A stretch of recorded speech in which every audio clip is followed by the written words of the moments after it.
The gunshot that shattered the morning silence wasn't aimed at flesh, but at the boots of Samuel Quinn's newest ranch hand, and the woman holding the rifle didn't look remotely apologetic about it.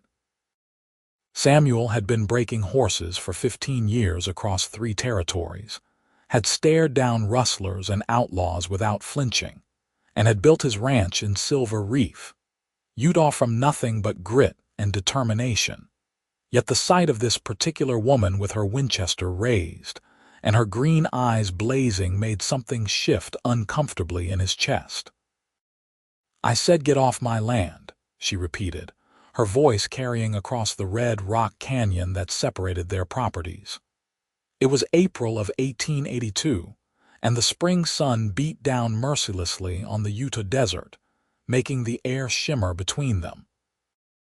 Samuel dismounted slowly, deliberately, his movements measured in a way that made most people nervous. He stood 6'3" in his worn boots, broad-shouldered and sun-darkened, with dark hair that fell too long over his collar and eyes the color of whiskey. He'd never taken orders from anyone, not since he'd left his father's failing farm in Missouri at 16 and made his own way west. The very idea of this slip of a woman thinking she could command him to do anything would have been laughable if she hadn't just proven she could shoot the heel off a boot at 50 yards. "Your land." He kept his voice level, non-threatening, though irritation simmered beneath the surface. "This is open range, madam. Has been since before either of us arrived in Silver Reef. Not anymore." She lowered the rifle slightly but kept it ready. "I filed claim on this canyon last month, water rights included.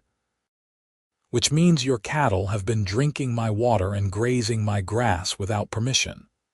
Samuel studied her more carefully. She wore men's trousers, dusty and patched, with a shirt that had been mended more times than he could count. Her honey-colored hair was pulled back in a practical braid, and her face, though smudged with dirt, showed the kind of bone-deep exhaustion that came from working alone and working hard. She couldn't have been more than 23 or 24, far too young to be out here by herself, far too determined to back down. "I haven't seen any claim markers," he said carefully, "because someone keeps pulling them up." Her jaw tightened. "This is the 3rd time I've had to replant them, so now I'm taking a different approach." His ranch hand, a nervous kid named Pete who'd only been with him 2 weeks, was still frozen in place, staring at the dirt near his boots where her warning shot had landed. Samuel gestured for him to mount up and head back to the main ranch. The kid didn't need to be told twice. When they were alone, Samuel took a step forward. The woman's rifle came back up instantly. Far enough, Mr. Quinn, so she knew who he was. That meant she'd done her research, knew he owned the largest spread in this part of Utah, knew he had the money and the men to make her life difficult if he chose. Most people, knowing that, would have approached him with a deal, a compromise. She'd chosen to shoot at his employee instead. Despite himself, he felt a grudging respect. "You know my name," he said. "Mind if I know yours, Natalie Norton?" She said it like a challenge, her chin lifting slightly.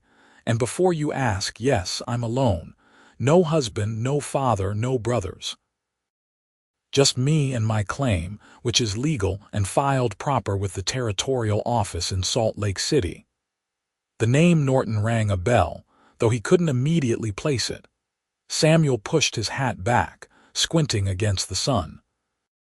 The canyon behind her was prime grazing land, with a year-round spring that fed into a creek that eventually joined the Virgin River.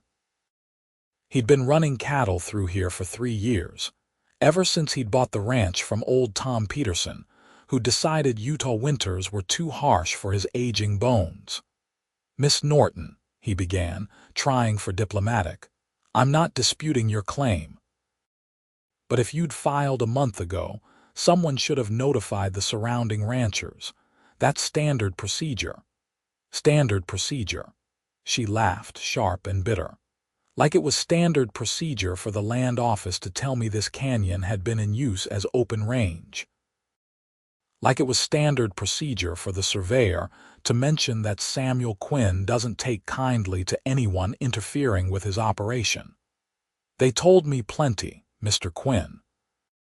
What they didn't tell me was how to run a ranch, or where to get supplies on credit, or how to dig a well when the spring runs low in summer. Those things I had to figure out myself. There was a story there, one written in the stubborn set of her shoulders, and the calluses he could see on her hands even from this distance. Samuel had built his own empire from nothing, had faced down enough obstacles to understand the particular kind of desperation that made someone willing to shoot at a stranger's boots rather than back down. "The canyon's big enough for both our herds," he offered, testing the waters. "No." Just that. No explanation, no negotiation. The word hung in the air between them like a gauntlet thrown. Samuel felt his temper stir, that pride that had served him well and poorly in equal measure throughout his 28 years. "That's your final word." "It is." Natalie's finger rested alongside the trigger guard, not quite touching the trigger but close enough to matter. "I need every blade of grass and every drop of water to get through the summer. Come fall, when my cattle are fattened and sold, maybe we can discuss sharing. Until then, this canyon is mine and I'll defend it. Against me and my 20 ranch hands. If I have to." The sheer audacity of it should have made him angry. Instead, Samuel found himself fighting the urge to smile. She had to know she couldn't win a direct confrontation, that he could drive his herd through here tomorrow with enough men to make her resistance meaningless. She had to know, and she was standing her ground anyway, betting that he was too much of a gentleman or too concerned about his reputation to simply run her over. She was right, damn her. "I'll respect your claim," he heard himself say, the words coming out before his practical side could object. "Until fall. Then we renegotiate." Suspicion flickered across her face, just like that, just like that. He gathered his reins, preparing to mount. "But Miss Norton, a word of advice. Next time you need to warn someone off your land, aim higher than their boots. Makes it clear you're serious without risking an accidental killing if your target moves wrong. I never miss, Mr. Quinn. That shot landed exactly where I intended." Of course it did. Samuel swung into his saddle, looking down at her from his additional height. "Then you're a better shot than most of my hands. That'll serve you well out here." He turned his horse, started to ride away, then paused. Some impulse he couldn't quite name made him look back at her. She hadn't lowered the rifle, was still watching him with those sharp green eyes, waiting for the trick, the betrayal. "The general store in town," he said. "Tell Frank I sent you. He'll extend you credit, no questions asked. I don't need your charity. It's not charity, it's good business. Can't renegotiate with a neighbor who starved to death before fall." He didn't wait for her response, just urged his horse into a trot and headed back toward his ranch, leaving Natalie Norton standing in her canyon with her rifle and her pride and her impossible odds. His foreman, Jack Martinez, was waiting when Samuel rode into the yard an hour later. Jack had been with him since the beginning, a compact man of Spanish and Apache heritage who could track a shadow across solid rock and had forgotten more about ranching than most men ever learned. "Well?" Jack asked, falling into step as Samuel headed toward the barn. "We're not using the canyon anymore." Jack stopped walking. "What?" Samuel began unsaddling his horse, his movements automatic. "She has a legal claim. We'll drive the herd to the north pasture instead." "The north pasture is half the size and the grass is thinner. We'll have to supplement with feed we can't afford right now." Jack's voice was carefully neutral, but Samuel could hear the question underneath. "This doesn't sound like you, boss." It didn't sound like him because it wasn't like him. Samuel Quinn had built his reputation on being harder than the hard men around him, on never giving an inch unless there was profit in it.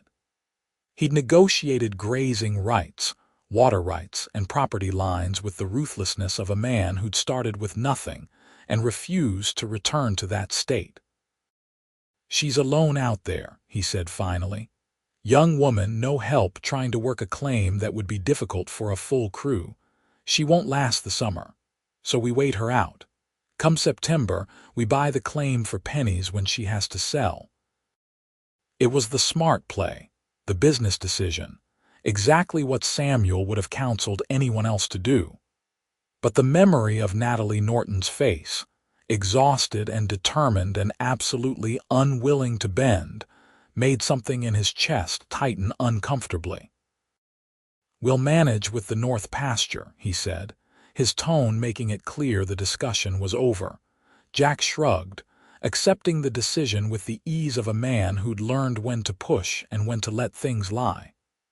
"You're the boss, always have been." The words echoed in Samuel's head as he finished caring for his horse and headed to the ranch house. He'd never taken orders from anyone, had built his entire life on the principle of being his own man, answerable to no one. Yet here he was, rerouting his entire operation because a woman he'd just met had told him to stay off her land. The ranch house was modest by the standards of some of the larger spreads, but it was solid, built from local sandstone with a wide porch that caught the evening breeze.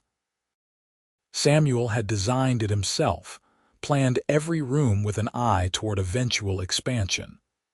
Someday, he told himself, this would be a proper home, the kind that held a family, children, a legacy.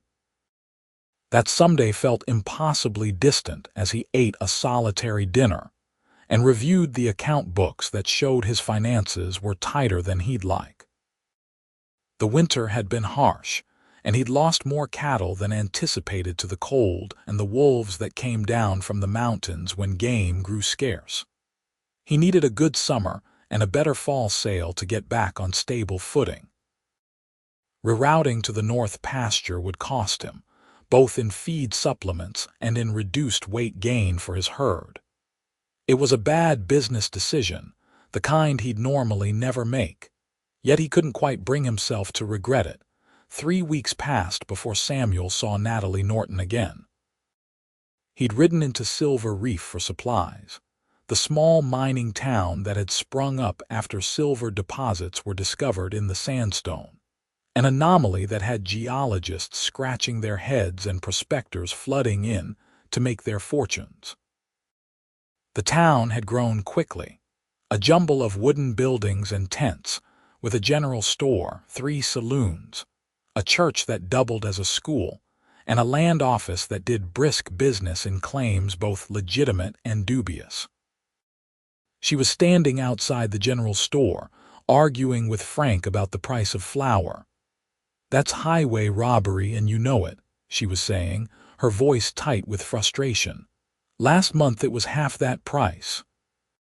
Frank, a portly man with a fringe of gray hair and a generally agreeable disposition, looked uncomfortable.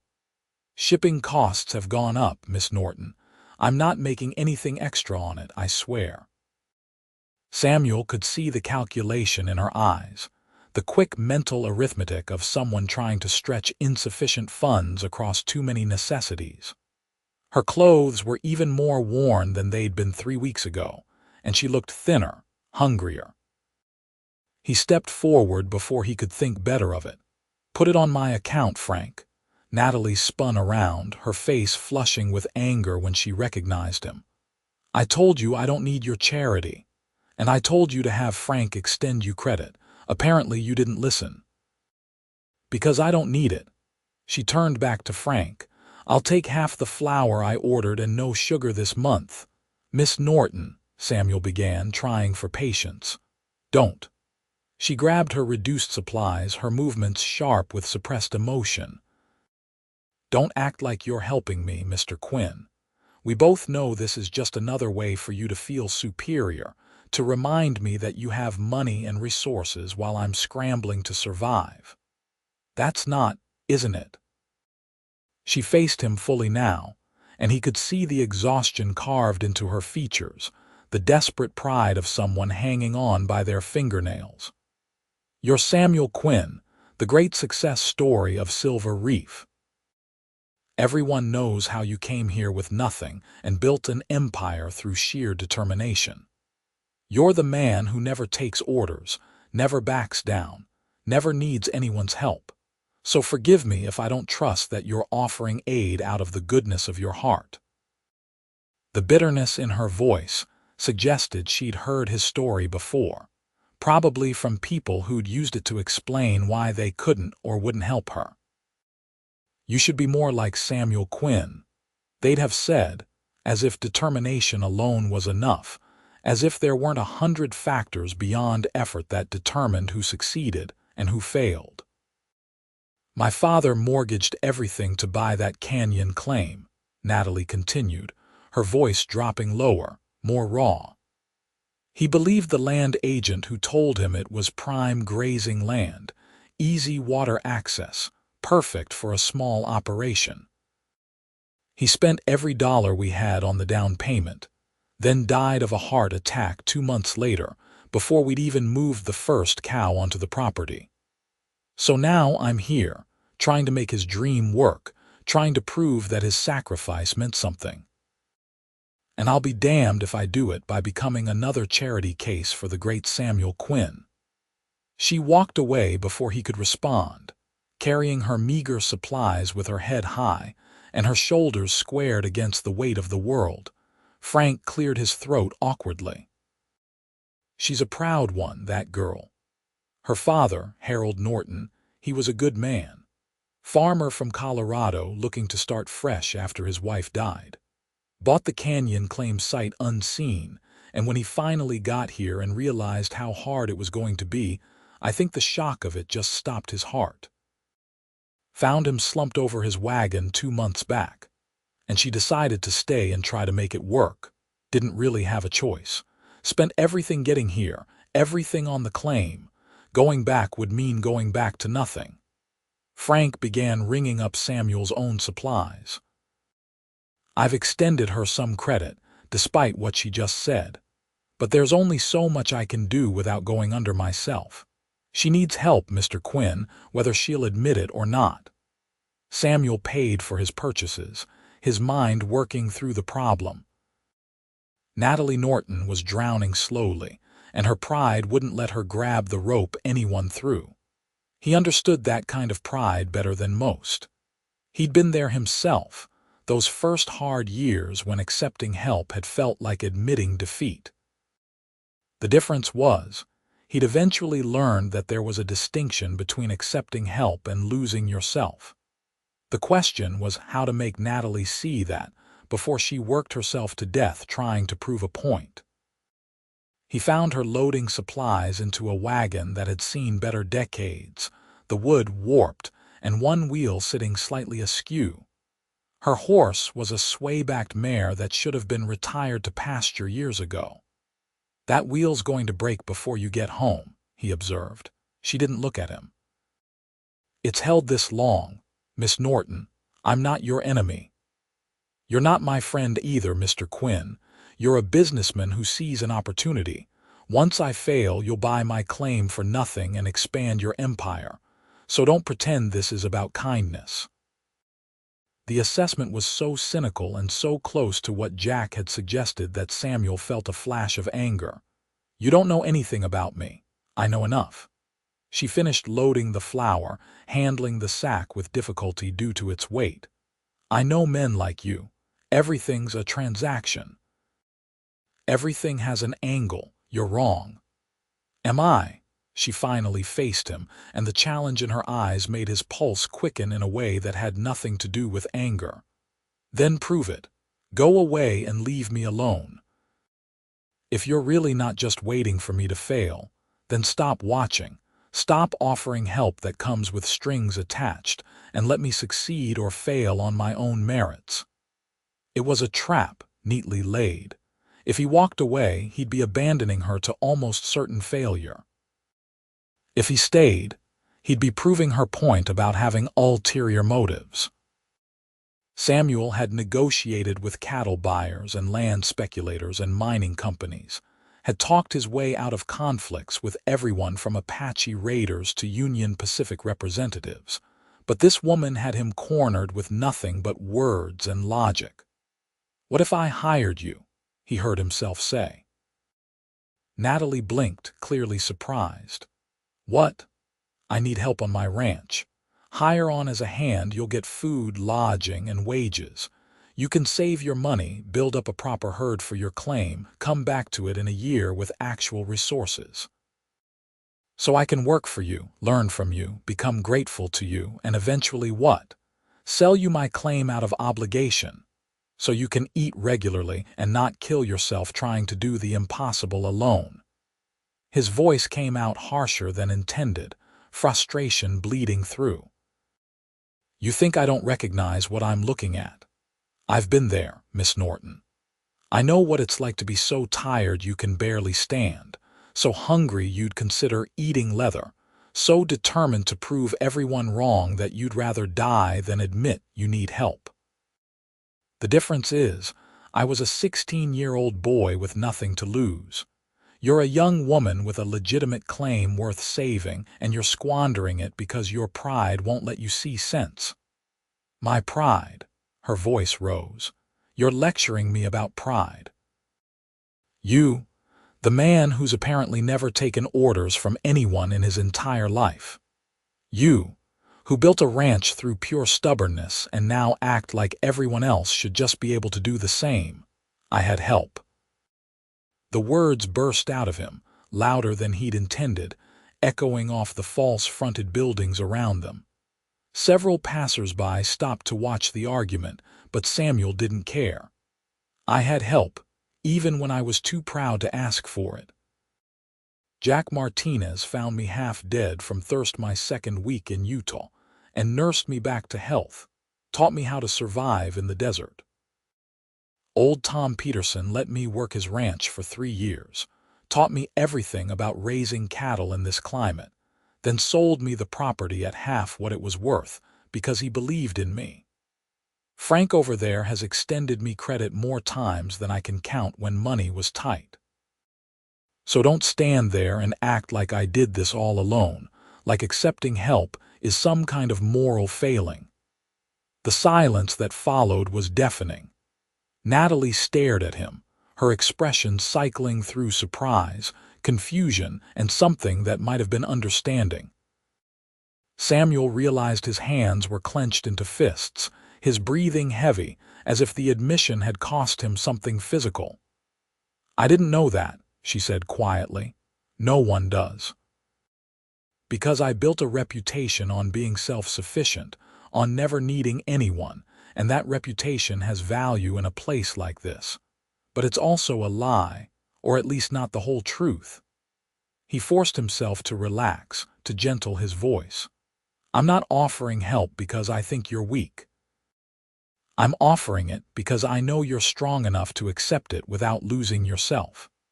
She looked away, toward the red rock cliffs that surrounded Silver Reef, their layers of sandstone glowing in the afternoon sun. When she spoke again, her voice was small, uncertain in a way it hadn't been before. "If I work for you, what would I be doing? Whatever needs doing.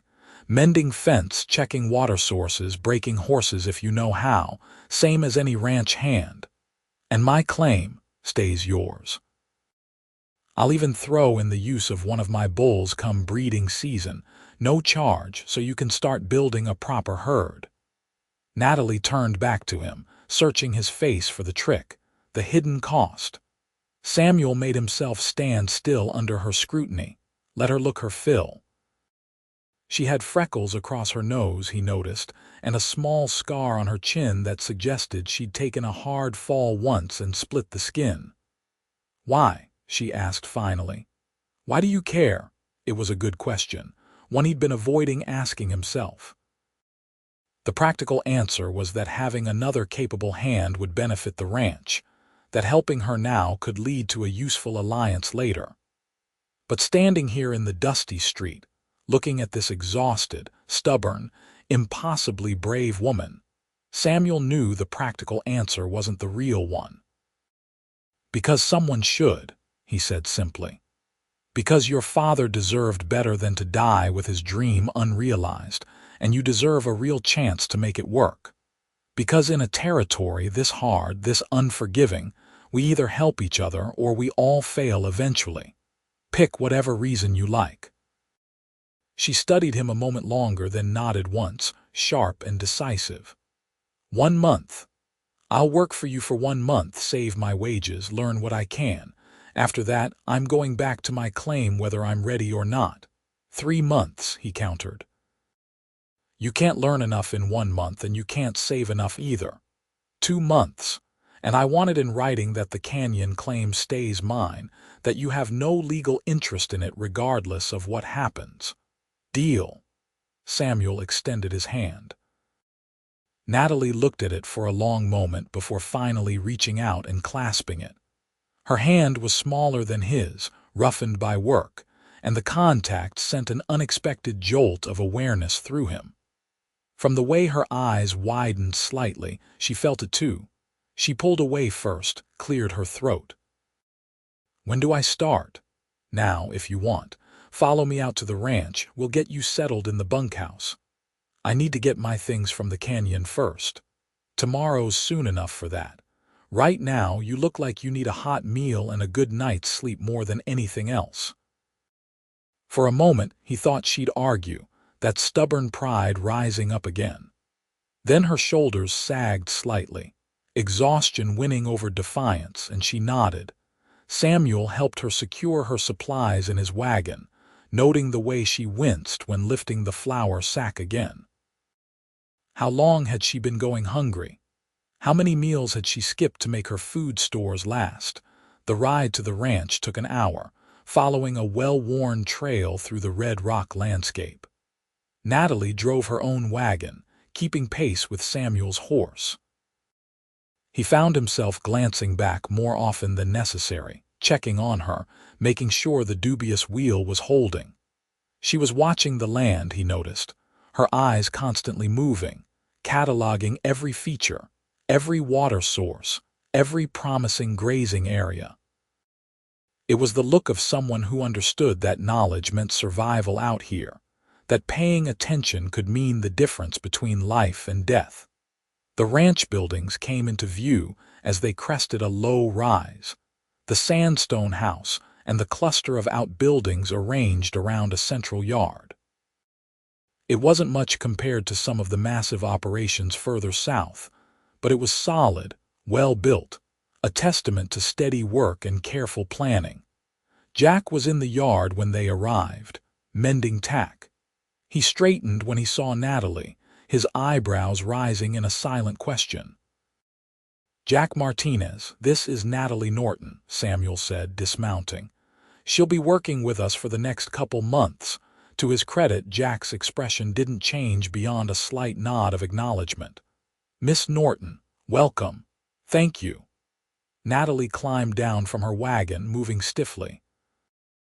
"I appreciate the opportunity." "Can you ride?" Jack asked, his tone businesslike. "Well enough. Handle a rope, some. Shoot." A ghost of a smile crossed her face. "Better than most." Jack grunted, apparently satisfied. "Bunkhouse is over there." "It's just you, me, and 2 other hands right now, so there's plenty of space. We eat breakfast at dawn, dinner at noon, supper at dusk. Miss your meal, you go hungry. Everyone pulls their weight, no exceptions. Understood?" Samuel watched the exchange, noting the way Natalie stood straighter, how she met Jack's assessing gaze without flinching. She was nervous, he could see it in the tension around her eyes, but she wasn't showing it. Good.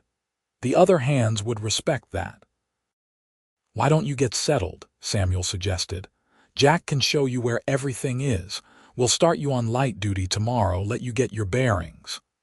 "I don't need light duty. Put me to work like anyone else." Jack snorted, a sound that might have been amusement. "Stubborn, I like that."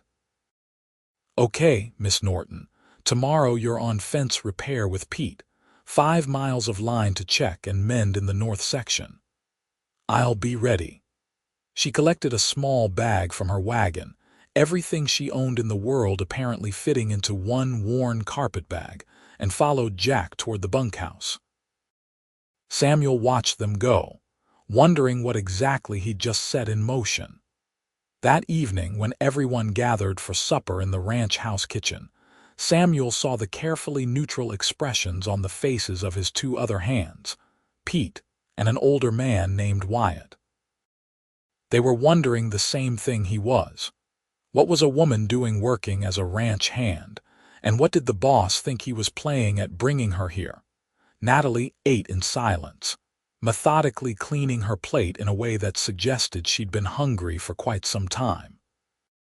She didn't try to make conversation, didn't attempt to justify her presence. She just ate, and when she was done, she thanked Samuel for the meal and excused herself. "That's Harold Norton's daughter," Wyatt said after she'd left. He was in his 50s, weathered and cynical. Heard she was trying to work his claim alone after he died. Didn't realize she'd given up on it. "She hasn't given up," Samuel said sharply. "She's here to earn wages and learn skills she'll need to make it work." "Uh-huh." Wyatt's tone suggested he didn't believe that for a second. "And I'm sure the fact that she's a pretty young woman had nothing to do with you offering her the job." Samuel felt his temper flare. "Watch yourself. Just saying what everyone's thinking, boss. You've never hired a woman before. Seems like odd timing, right after she warned you off her claim. She needs help and we can use the extra hands. That's all there is to it." Jack, who'd been listening in silence, spoke up. "She can shoot, she's willing to work, and she's got more grit than half the men I've met. Seems like reason enough to me." It was a vote of confidence Samuel appreciated, though it didn't erase the knowing looks from Pete and Wyatt. He'd deal with their skepticism the same way he always did, by letting results speak for themselves. If Natalie could do the work, the rest wouldn't matter. The next morning, Samuel woke before dawn and found Natalie already in the yard, checking equipment. She'd braided her hair tightly and wore the same worn clothes as yesterday, but she looked rested, the deep shadows under her eyes slightly less pronounced. "Couldn't sleep?" he asked, joining her. "Not used to having a roof over my head anymore. Kept feeling like I should be watching for predators." The casual admission of how she'd been living, sleeping in the open to guard her non-existent herd, made Samuel's chest tighten. He thought of his own comfortable bed, the solid walls of his house, and felt a flash of something uncomfortably like guilt. "You're safe here," he said. "I know." She tested a rope, checking for weak spots. "Thank you for that, and for the meal. I hadn't realized how hungry I was until I smelled the food." "When did you last eat? Before yesterday, I mean." She was quiet for a long moment. 2 days, maybe 3. I'd been rationing, trying to make things last. Time sort of blurred together. "Jesus, Natalie. I'm fine. I've gone longer without food before." She said it matter-of-factly, as if near starvation was just another obstacle to be endured. "After my mother died, before my father and I left Colorado, there were some lean months."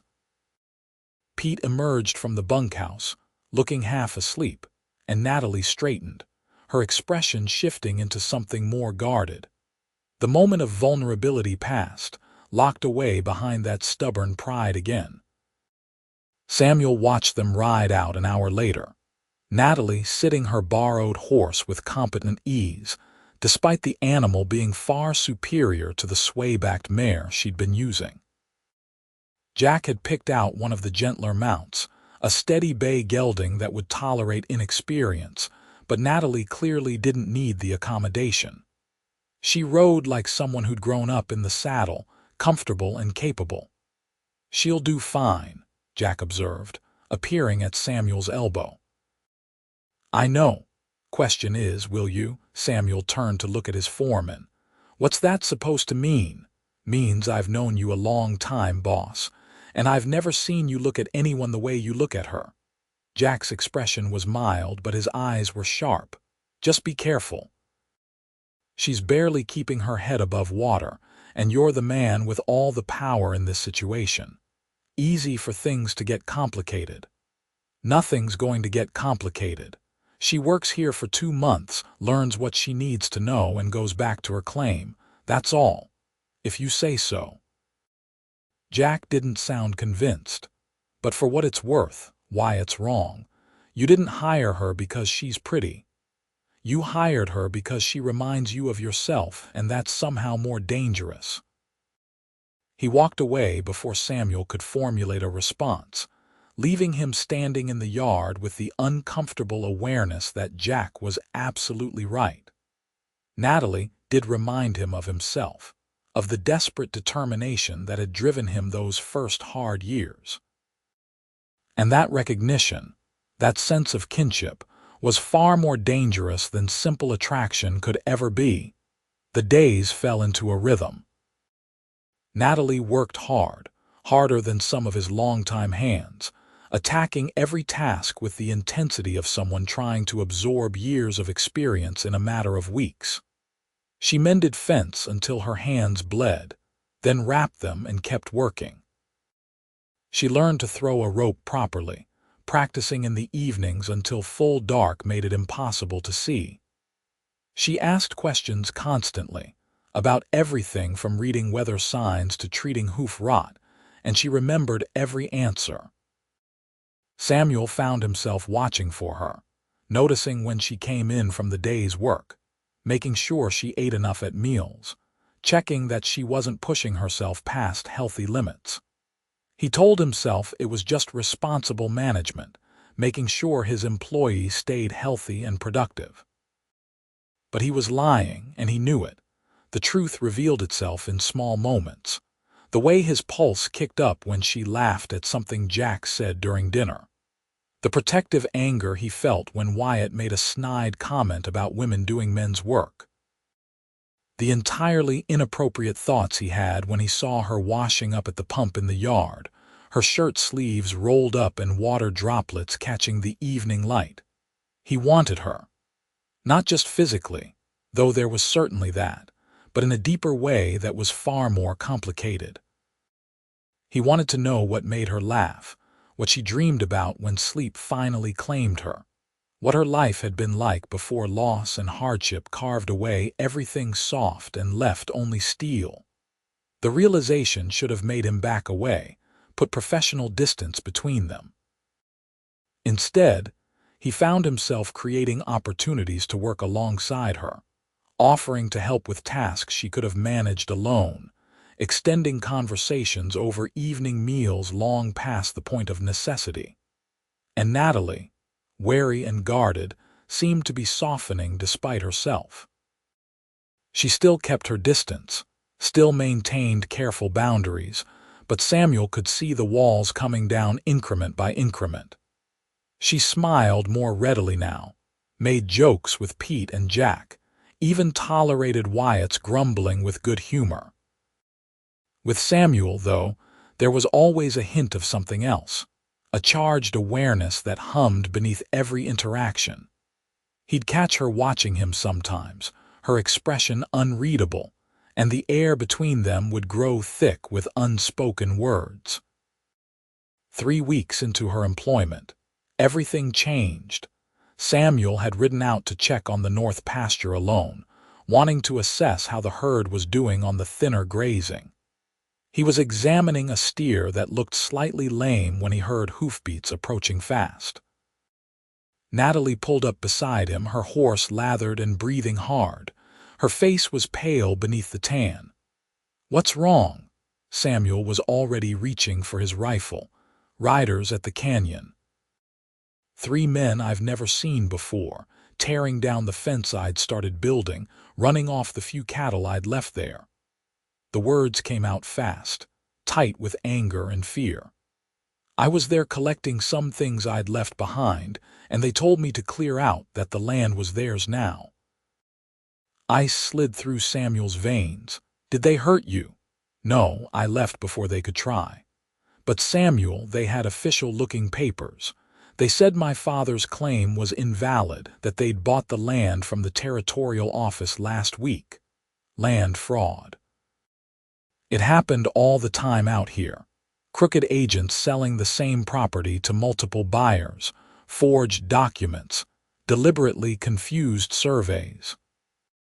The legitimate owner usually won in court eventually, but eventually could take years, and in the meantime, whoever had physical possession tended to keep it.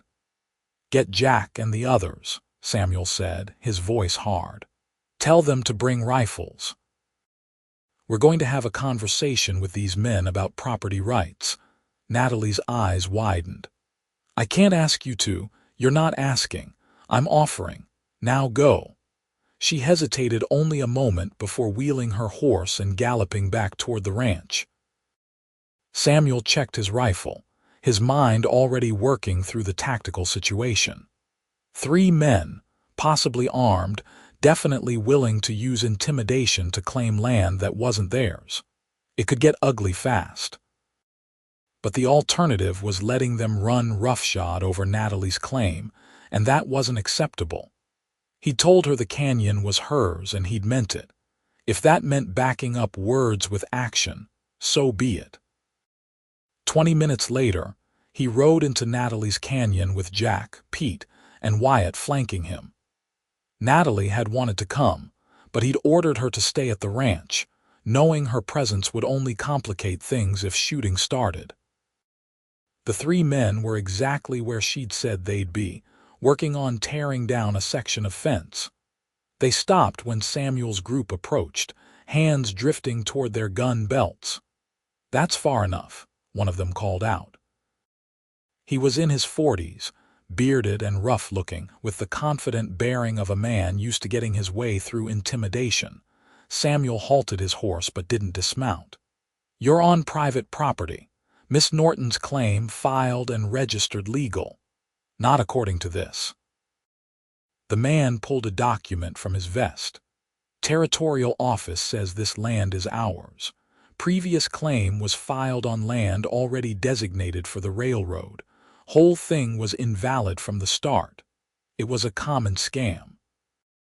The railroad land grants created a checkerboard pattern of ownership across the territories, and corrupt agents would deliberately file claims on railroad sections, then sell the same land again to new buyers, pocketing the money and leaving everyone to fight it out in court. Let me see that document, Samuel said. The man smirked. Come and get it. It was a test, trying to draw Samuel into a confrontation where they'd have the advantage. Samuel didn't move. Here's what's going to happen. You're going to leave this canyon right now and take your fraudulent paperwork with you.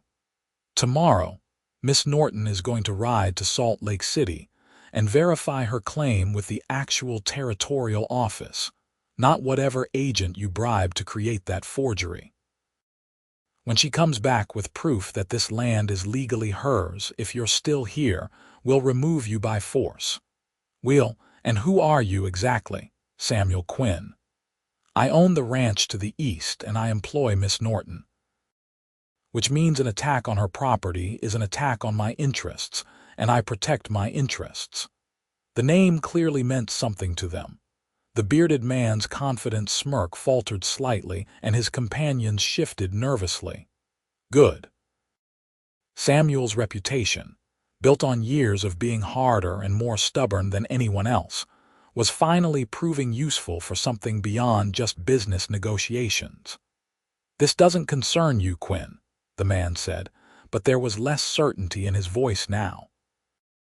It does when you're stealing from one of my people. Now, are you leaving or do we have a problem? The 3 men exchanged glances. They were armed, but so was Samuel's group, and whatever advantage they'd hoped to have through surprise and intimidation was gone.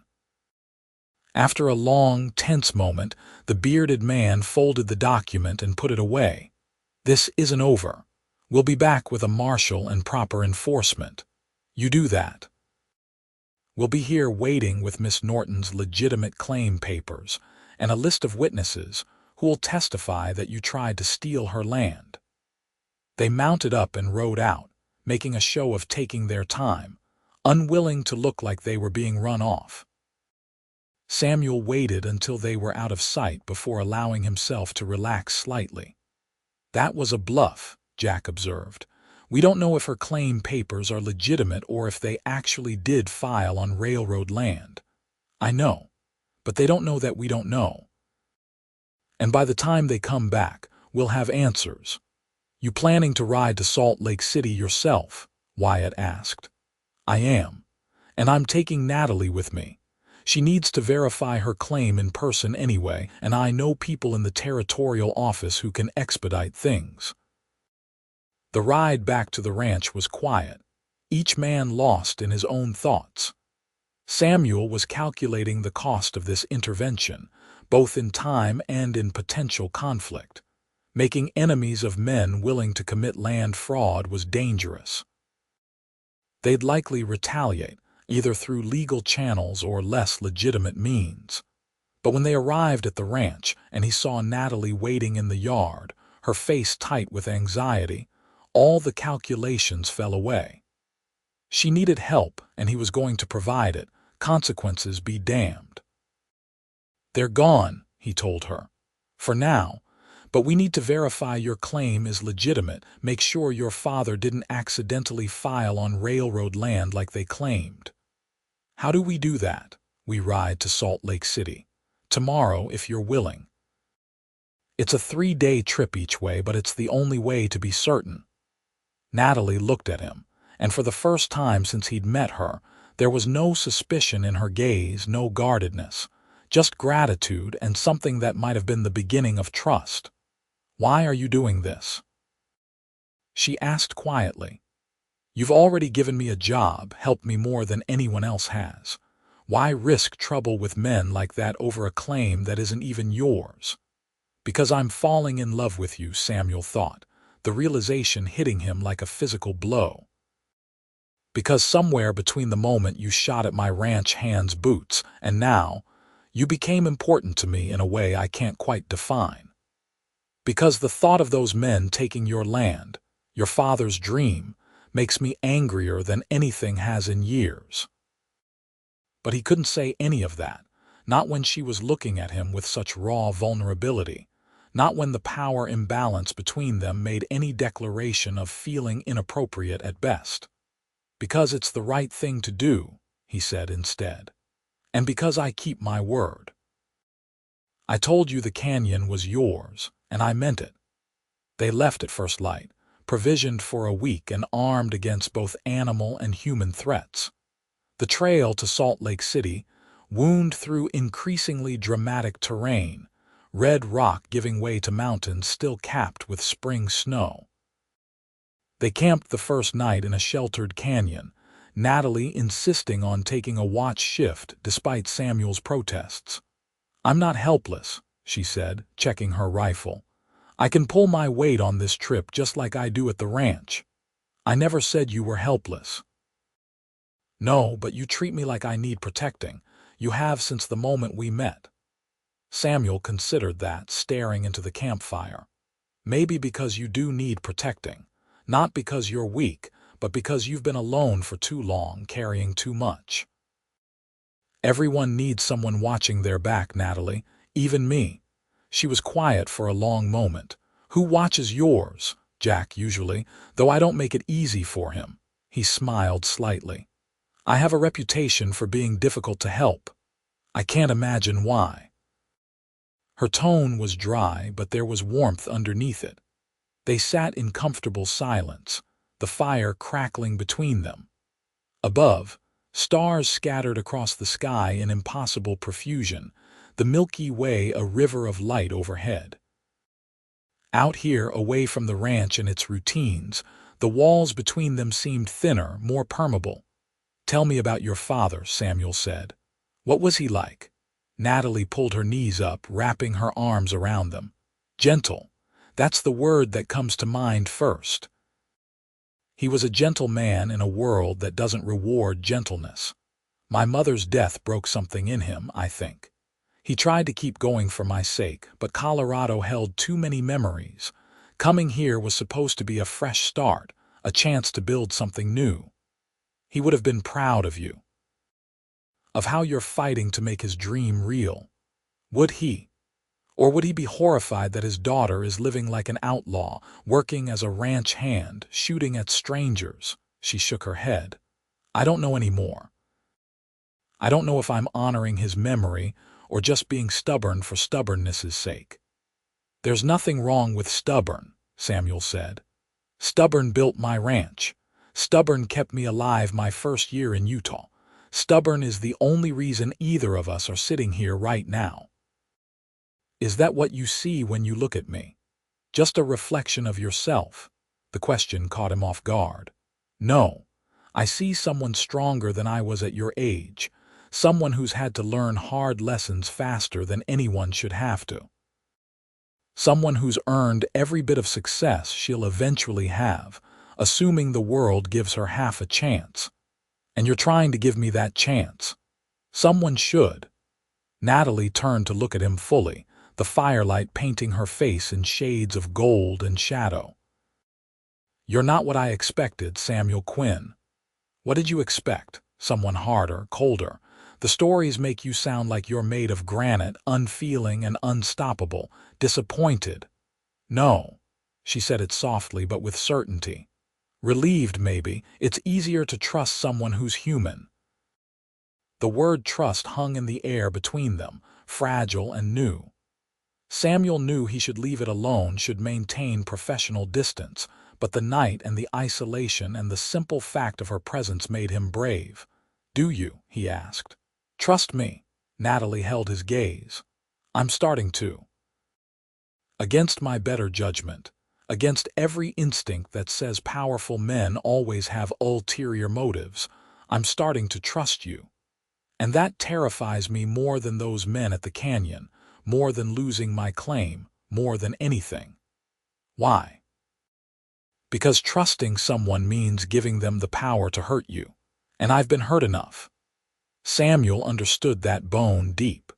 He'd built his entire adult life around self-sufficiency, around never needing anyone badly enough to be vulnerable. The irony was, sitting here across the fire from Natalie, he was realizing that all those walls he'd built hadn't made him strong. They just made him alone. I won't hurt you, he said quietly. That's a promise. You can't promise that. No one can. Hurt happens whether we intend it or not. But despite the words, she didn't look away, didn't retreat behind her usual defenses. But I believe you'll try not to, and maybe that's enough. They reached Salt Lake City late on the third day, dusty and tired. The territorial office was closed for the day, so they found rooms at a modest hotel and agreed to meet for breakfast before heading to verify the claim. Samuel lay awake most of the night, hyper-aware that Natalie was sleeping just down the hall. The trip had shifted something between them, eroding the careful distance they'd maintained. He could feel it in the easy way they'd talked during the ride, the comfortable silences that no longer felt awkward, the way she'd smiled at him that evening over dinner. It was dangerous, this growing closeness. He was still her employer, still the man with all the power and resources while she had almost nothing. Any romantic overture from him would be inherently coercive, no matter how genuine his feelings. He needed to maintain boundaries until she was back on her feet, until the playing field was level enough that she could make choices without desperation influencing them. But God, it was hard. Especially when she met him for breakfast the next morning, her hair freshly braided and her eyes bright with nervous hope, and smiled at him like he'd hung the moon. The territorial office was a squat stone building near the center of the city, staffed by harried clerks, managing the flood of claims that came through as Utah territory continued to grow. Samuel pulled strings, called in favors from men he'd done business with, and got them in to see the chief surveyor within an hour. The man, A studious type named Garrett who wore spectacles and had ink-stained fingers, reviewed Natalie's paperwork with painstaking care. Samuel watched him, trying to read his expression, while Natalie sat rigid with tension beside him. Finally, Garrett looked up. "This claim is legitimate, filed properly, surveyed correctly, and it's definitely not on railroad land." The canyon in question was designated open range until Miss Norton's father filed on it, at which point it became private property, legally transferred to Miss Norton upon his death. The relief that washed over Natalie's face was almost painful to witness. So those men, their papers were fraudulent. Almost certainly, though without seeing them I can't say for sure. Garrett made some notes in a ledger. "I'll issue you a certified copy of your claim papers, signed and sealed by this office. That should be sufficient to prove your ownership to any marshal or judge. If those men come back, you're well within your rights to have them arrested for trespassing and attempted theft." "Thank you," Natalie said, her voice thick with emotion. "Thank you so much." They left the office an hour later, official papers in hand, and Natalie threw her arms around Samuel right there in the street, hugging him with unrestrained joy. He froze for a moment, startled, then carefully returned the embrace, acutely aware of her warmth, the way she fit against him, the scent of dust and sage that clung to her hair. "We did it," she said against his chest. "The canyon is really mine, it's real." "It was always real," Samuel said, but he was smiling too, her happiness infectious. "Now we just have the proof." She pulled back, looking up at him, and the expression on her face made his breath catch. There was gratitude there, yes, but also something warmer, something that looked dangerously close to affection. "I couldn't have done this without you," she said softly.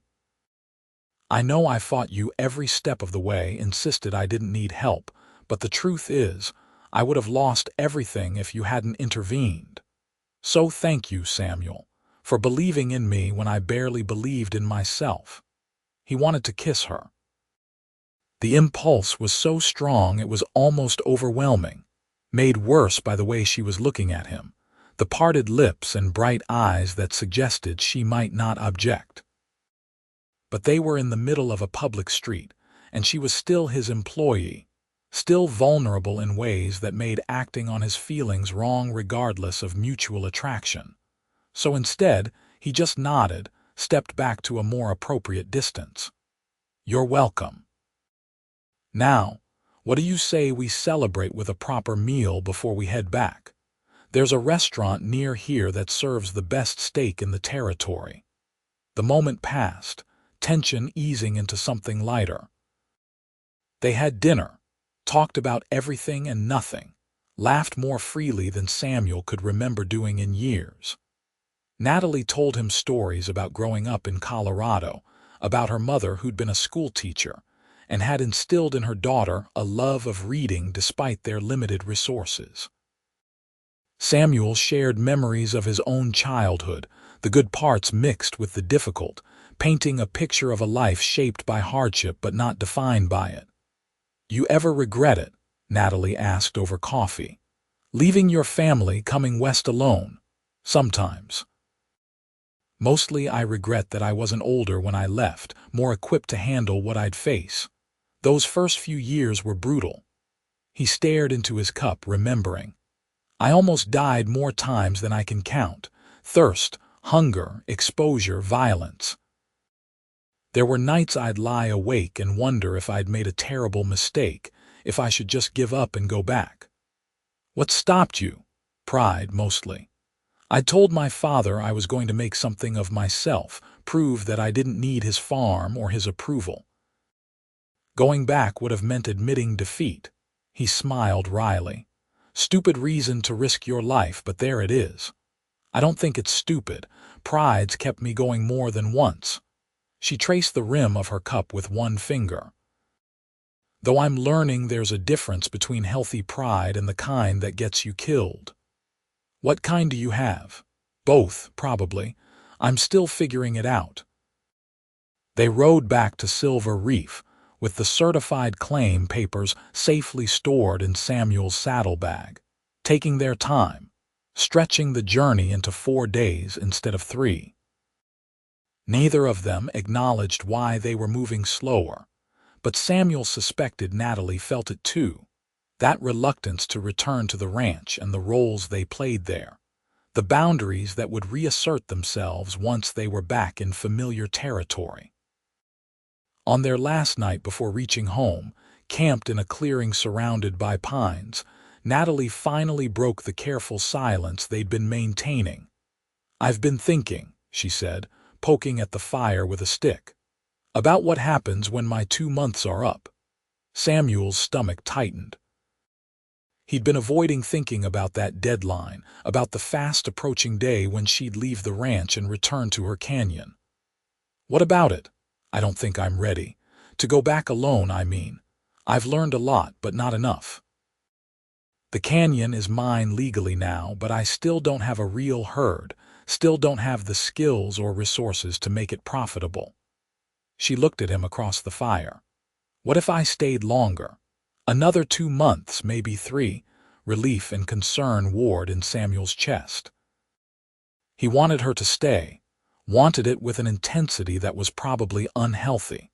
But he also knew that every additional day she spent working for him was another day of imbalance, another day where any relationship between them would be complicated by economics and power. "You're welcome to stay as long as you need," he said carefully. "But Natalie, you should know that eventually you will be ready. You're already more capable than half the ranch hands I've employed over the years. Don't let fear convince you otherwise. It's not fear, or not just fear." She was quiet for a moment. "I like working at the ranch.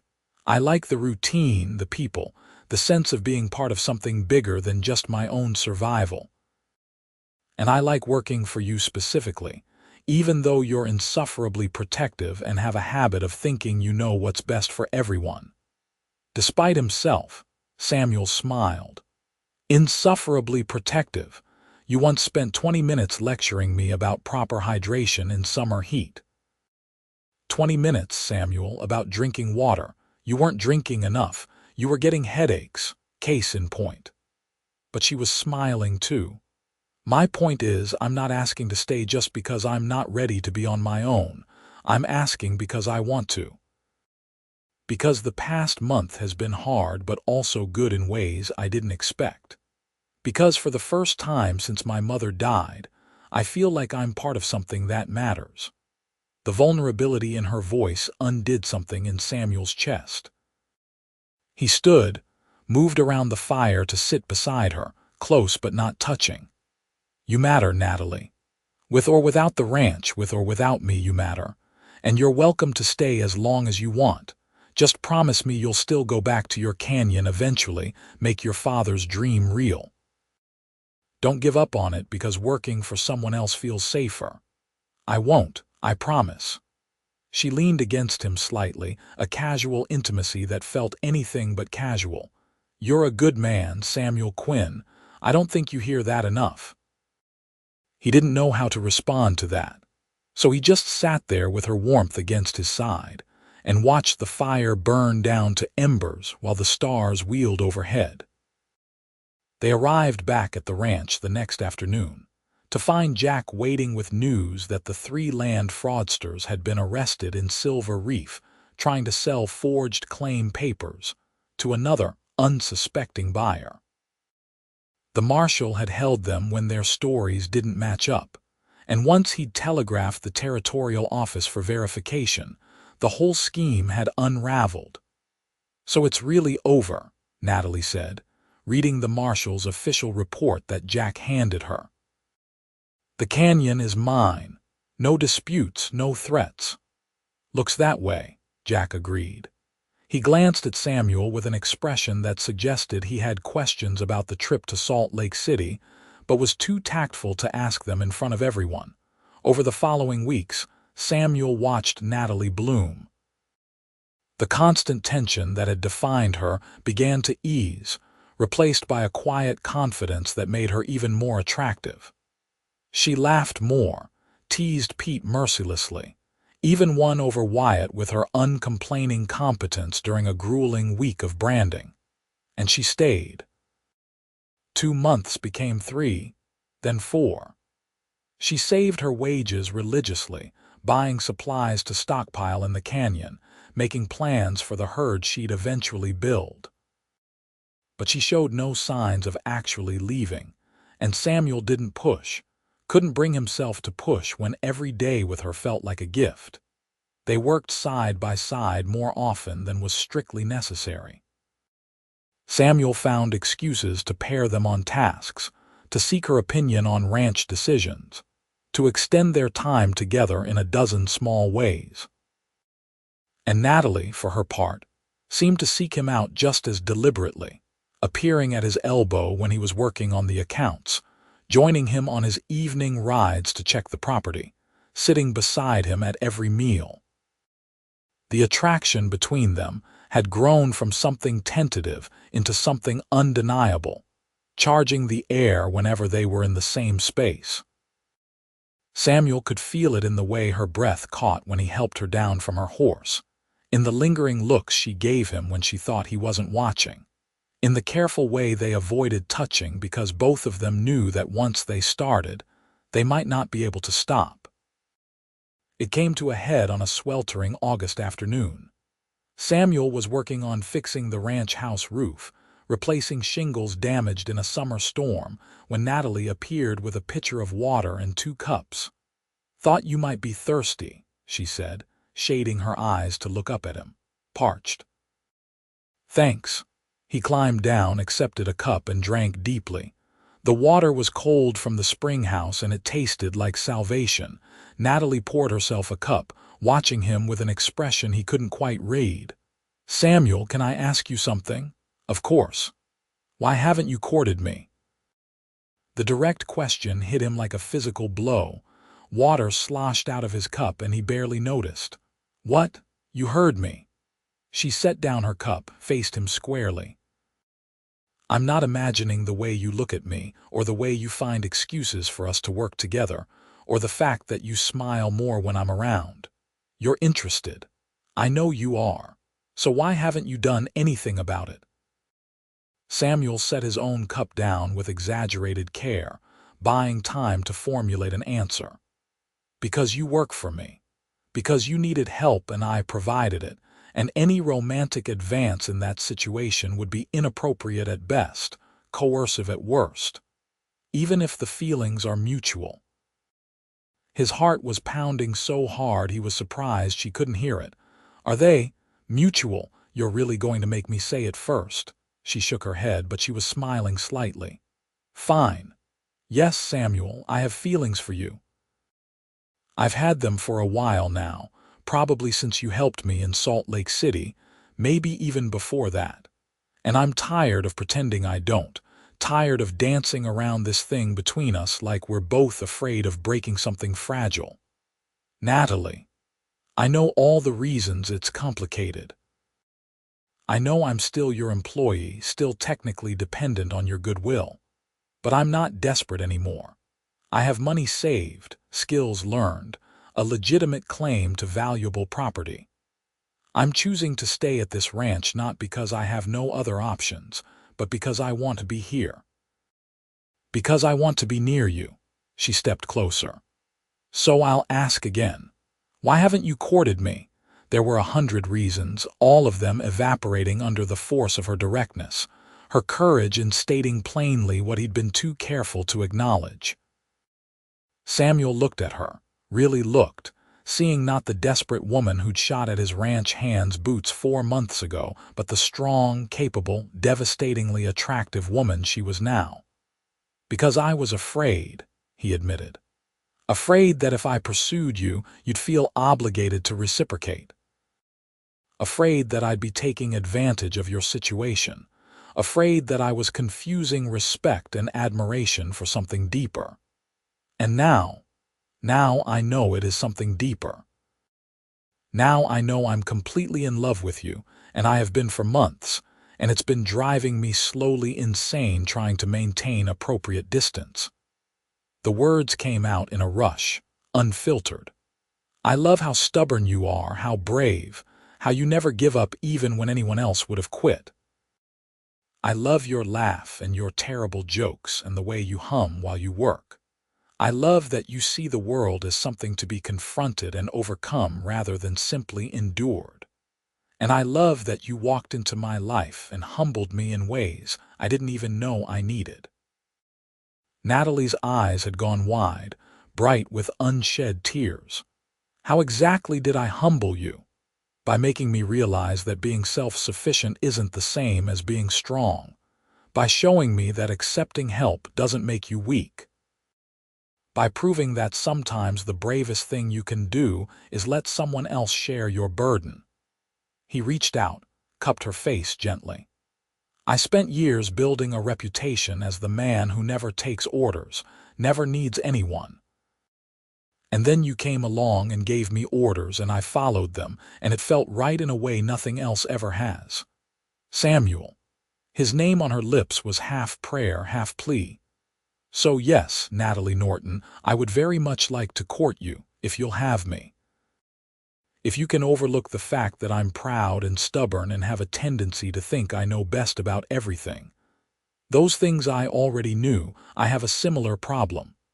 She turned her face into his palm, kissed it gently.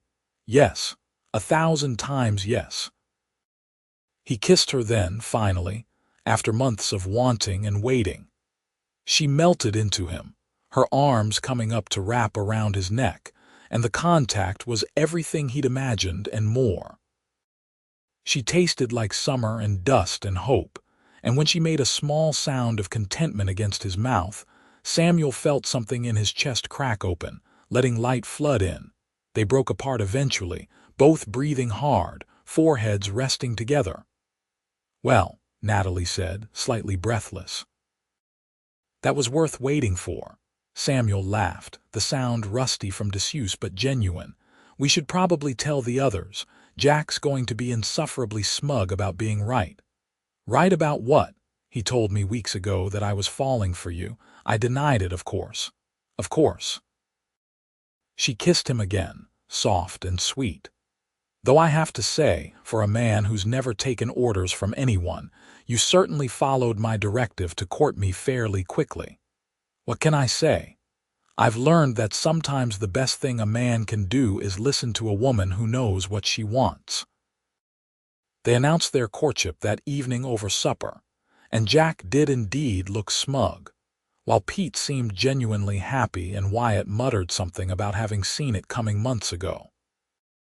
The atmosphere in the ranch house shifted, became warmer, as if everyone had been waiting for this development and could finally relax now that it had occurred. Over the following weeks, Samuel courted Natalie with the same focused intensity he brought to everything. He picked wildflowers and left them at her place at the table. He taught her to dance one evening in the ranch house parlor, with Jack playing fiddle and both of them laughing when they stepped on each other's feet.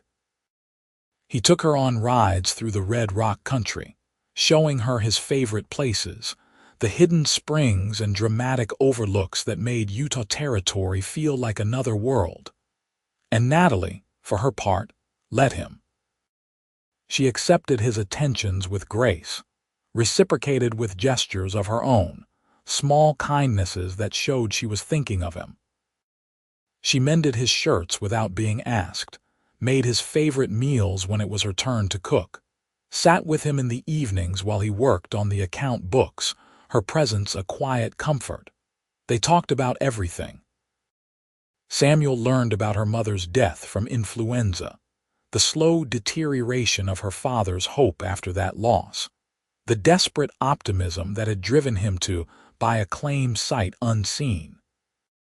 Natalie learned about Samuel's childhood poverty, the father who'd belittled his ambitions, the burning need to prove himself that had driven him west at such a young age.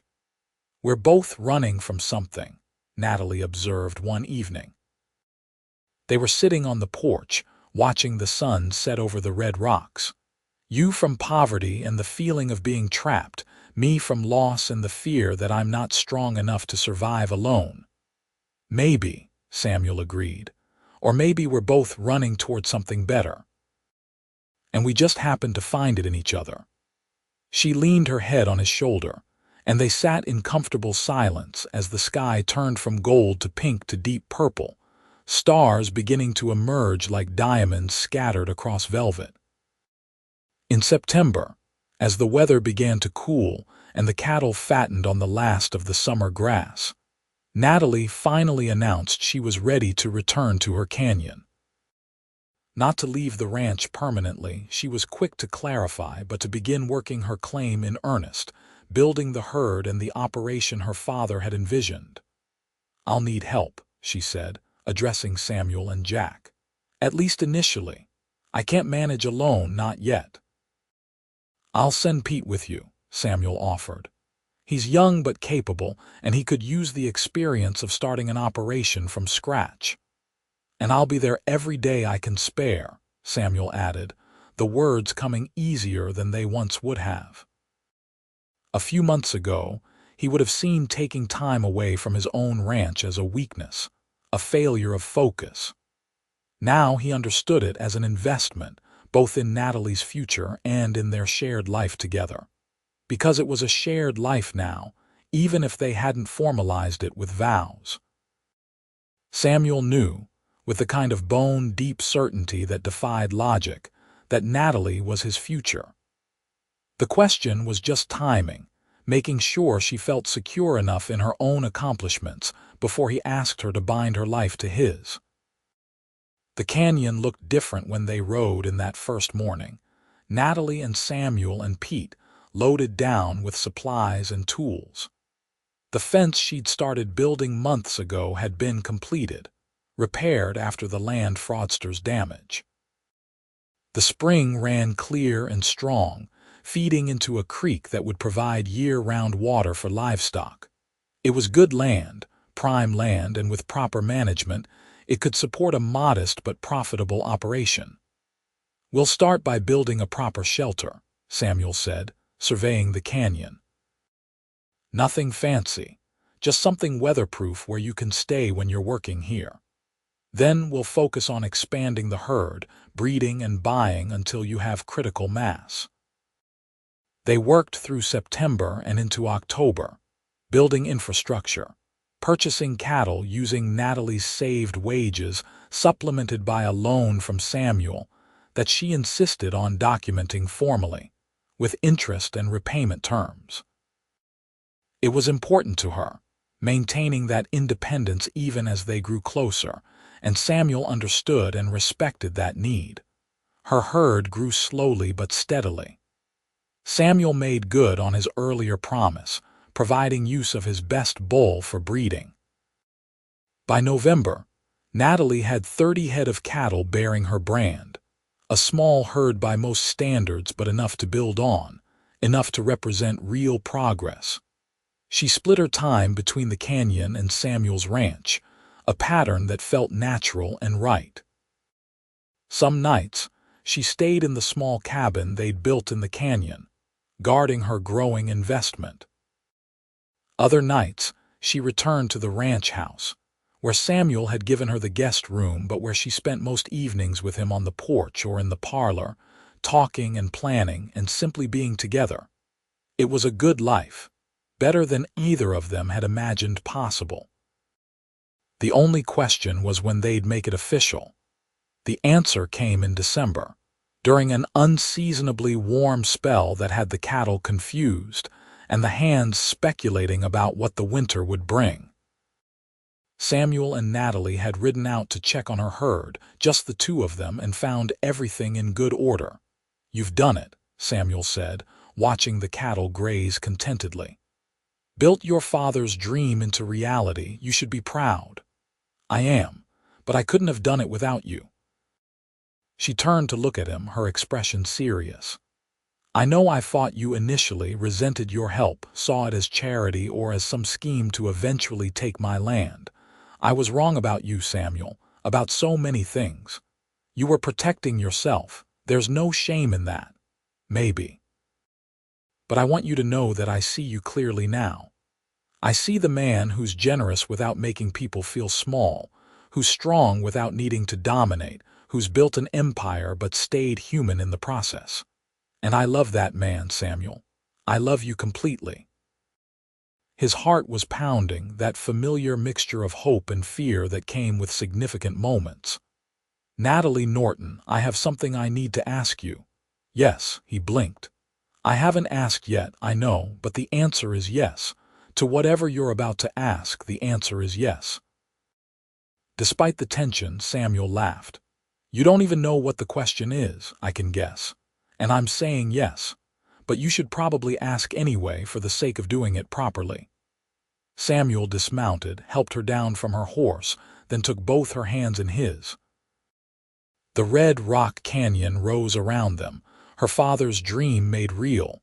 The future spread out before them like the endless Utah sky. Natalie Norton, would you do me the honor of becoming my wife? I promise to support your dreams, to never diminish your accomplishments, to stand beside you rather than in front of you. I promise to love you as fiercely as you deserve, to build a life with you that honors both our independence and our partnership. I promise to be the kind of man who's worthy of a woman brave enough to shoot at strangers' boots when her land is threatened. She was crying now, tears streaming down her face even as she smiled. That might be the strangest proposal anyone's ever received, but yes. Yes, Samuel Quinn, I'll marry you. I'll build a life with you and fight with you and love you for as long as we both shall live. He kissed her there in the canyon, with her cattle as witnesses and the December sun warm on their faces. When they finally broke apart, both breathless and grinning, Natalie laughed. I can't wait to see the look on Jack's face when we tell him. He's been waiting for this almost as long as we have.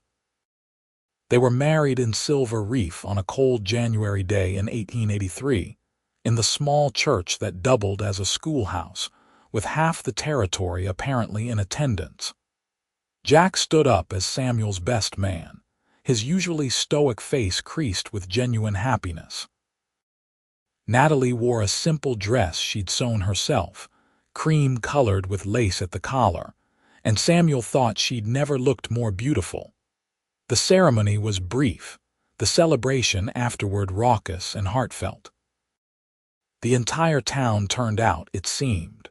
Ranchers and miners and merchants all coming together to witness the union of Silver Reef's most successful rancher and the stubborn young woman who'd won his heart by refusing to be intimidated by him.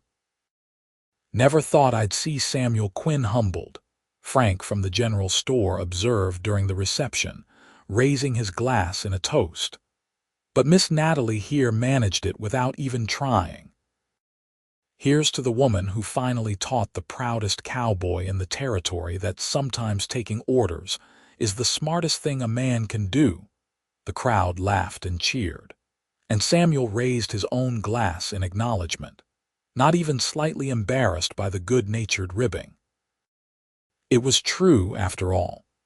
Natalie had humbled him, had shown him that the strength he'd prized so highly was nothing compared to the strength found in vulnerability, in partnership, in love.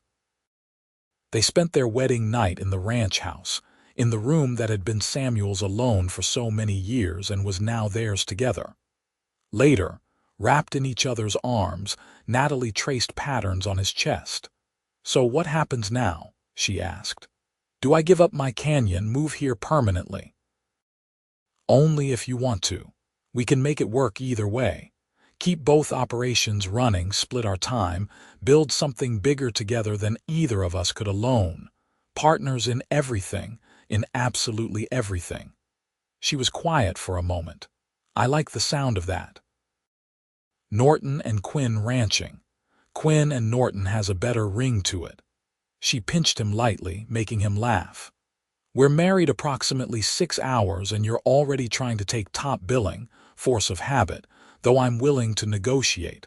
I'll hold you to that." They did negotiate over the following months and years, finding a balance that worked for both of them. The two ranches were merged into a single operation, larger and more profitable than either had been separately. Natalie proved to have a head for business that complemented Samuel's operational skills, and together they expanded, buying adjacent properties, building their herd, becoming one of the most successful ranching operations in southern Utah. But success was measured in more than just cattle and land. It was measured in the home they built together, a proper ranch house large enough for the family they planned. It was measured in the respect they showed each other, never letting the daily grind of ranch work erode the partnership they'd forged. In the summer of 1884, Natalie gave birth to their first child, a son they named Thomas Harold Quinn, after Samuel's grandfather and Natalie's father. Thomas had his mother's green eyes and his father's stubborn chin, and from the moment Samuel held him, he understood why people built legacies, why they worked so hard to create something lasting. "He's perfect," Samuel whispered, staring down at the tiny face. "He is," Natalie agreed, exhausted but radiant. "And he's going to grow up knowing that his mother was a rancher in her own right, that his father learned to take orders from the right people, and that love and stubbornness together can build anything." 2 years later, they had a daughter, Elizabeth Ann, who inherited her father's dark hair and her mother's fierce determination. She was riding before she could properly walk, helping with the cattle as soon as she was old enough to hold a rope, growing up as much a part of the ranch as the Red Rock Canyons themselves. Jack stayed on as foreman until age slowed him down, then transitioned to an advisory role, teaching Thomas and Elizabeth everything he'd once taught their parents. Pete eventually married a schoolteacher from Salt Lake City and started his own small ranch on the northern edge of the territory, always crediting his time with the Quinns as the foundation of his success. Even Wyatt, grumbling and cynical to the end, admitted before he retired that hiring Natalie had been the smartest thing Samuel ever did. The territory grew and changed around them. Silver reefs, silver deposits played out by the late 1880s, and the mining town began to shrink. But the Quinn Ranch thrived, providing beef to the railroad camps that pushed ever westward, to the new settlements that sprang up across Utah and into Nevada. Through it all, Samuel and Natalie remained partners in the truest sense. They argued sometimes, both too stubborn and opinionated to always agree, but they never fought dirty, never let disagreements fester into resentment. They'd learned too well the value of their partnership to risk it over pride or ego. On a warm spring evening in 1895, Samuel sat on the porch of their ranch house, now expanded to twice its original size, and watched the sun set over the land they'd built together. Natalie emerged from the house, carrying 2 glasses of lemonade, and settled into the chair beside him with the comfortable ease of 13 years of marriage. "Thomas wrote from college," she said, handing him a glass. "He's thinking about studying animal husbandry, wants to bring modern breeding techniques back to the ranch. Of course he does. He's your son, always looking for ways to improve and innovate. He's your son, too, stubborn enough to think he can change the world." Samuel smiled. "That he is." "And Elizabeth, currently trying to convince the hands to teach her to break horses. I told her she's too young, but you know how well that worked with me at her age." "Not at all, not even a little bit." Natalie took a sip of her lemonade, gazing out at the land. "We did good, Samuel. Built something real, something lasting. We did. Though I have to give you most of the credit. If you hadn't shown up in my life, all fierce determination and terrible aim, I shot exactly where I intended. I'd probably still be a lonely bachelor rancher, running a decent operation but missing everything that actually matters." Natalie reached over, laced her fingers through his. And if you hadn't been generous enough to hire me, proud enough to be humbled, and smart enough to fall in love with me, I'd have lost everything and probably died of stubbornness in that canyon. Guess we saved each other then. Guess we did. They sat in comfortable silence, watching the sky turn colors, their children somewhere on the ranch learning the same lessons their parents had learned. That success came from hard work and determination, but also from knowing when to accept help. That pride was valuable, but not as valuable as partnership. That sometimes the strongest thing you could do was admit you needed someone else. The cattle lowed in the distance, the sound familiar and comforting.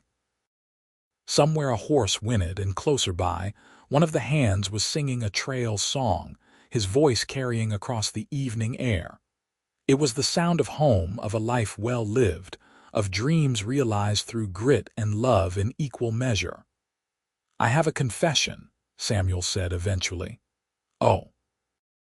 After 13 years of marriage, you're finally revealing your dark secrets." Something like that. He turned to look at her, this woman who'd changed his entire world by refusing to back down when he'd expected her to. "That first day when you shot at Pete's boots and told me to stay off your land, I was furious. Absolutely livid that you dare give me orders. I remember. You had that look on your face like you couldn't decide whether to be angry or impressed. I was both, but I was also intrigued. And maybe even then, a little bit in love." Natalie laughed, the sound bright and clear. "You didn't even know me." "I knew enough. Knew you were brave and desperate and completely unwilling to compromise. Knew you were fighting for something that mattered to you more than safety or comfort. I recognized that, I think, saw myself in it, and I was lost before I even knew it. Well, I didn't fall in love with you that first day. I thought you were arrogant and overbearing and entirely too used to getting your own way. Fair assessment. But then you respected my claim, even when you didn't have to. Offered help without making me feel small. Let me maintain my pride while still giving me what I needed. And I started to realize that maybe you weren't arrogant, just confident. Not overbearing, but protective. And the being used to getting your own way part was actually just you being good at what you do. High praise from the woman who humbled me.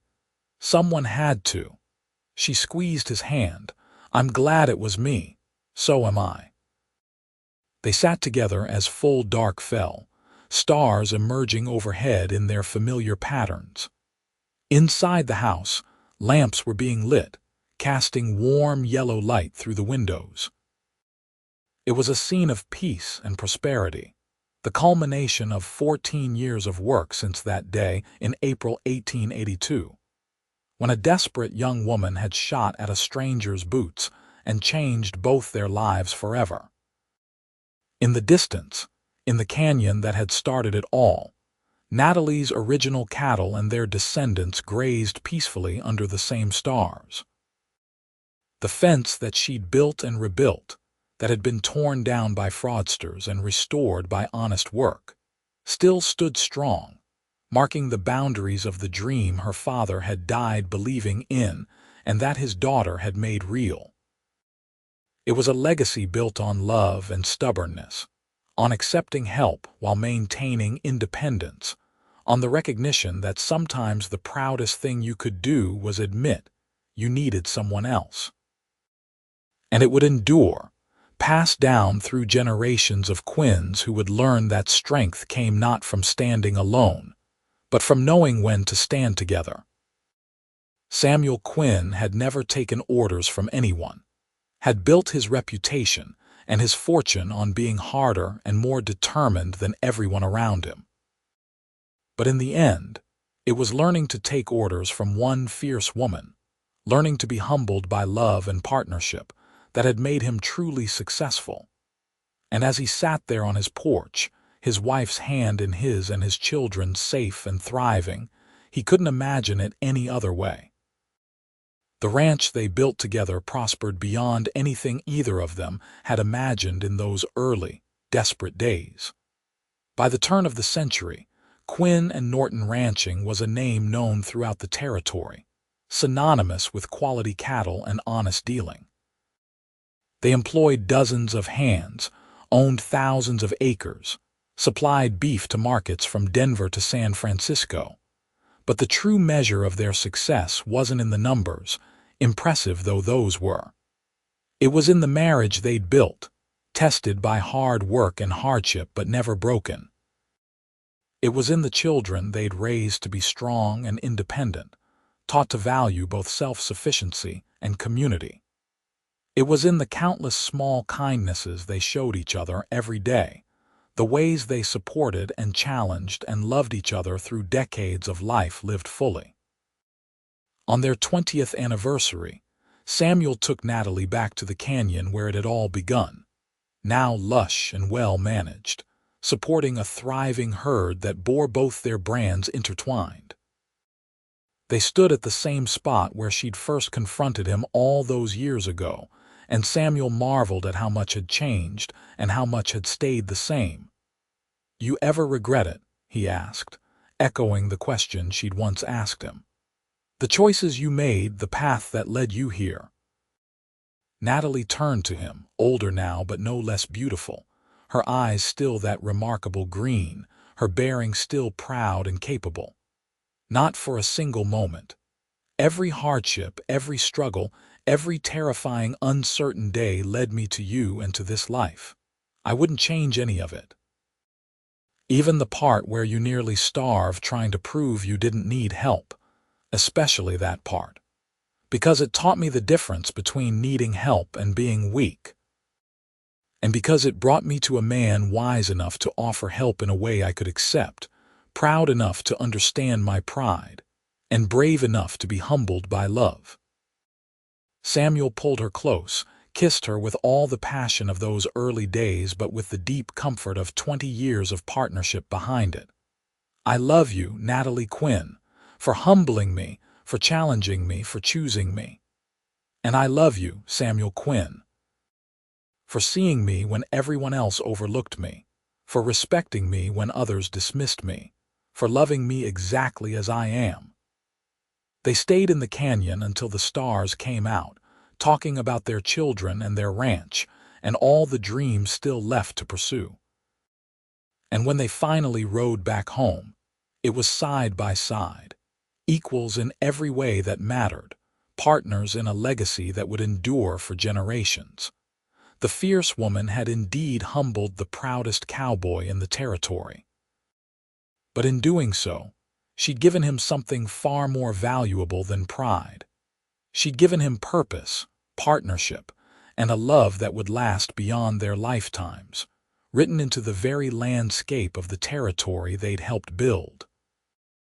And that, Samuel thought as he rode through the night with his wife beside him, was the only legacy that truly mattered.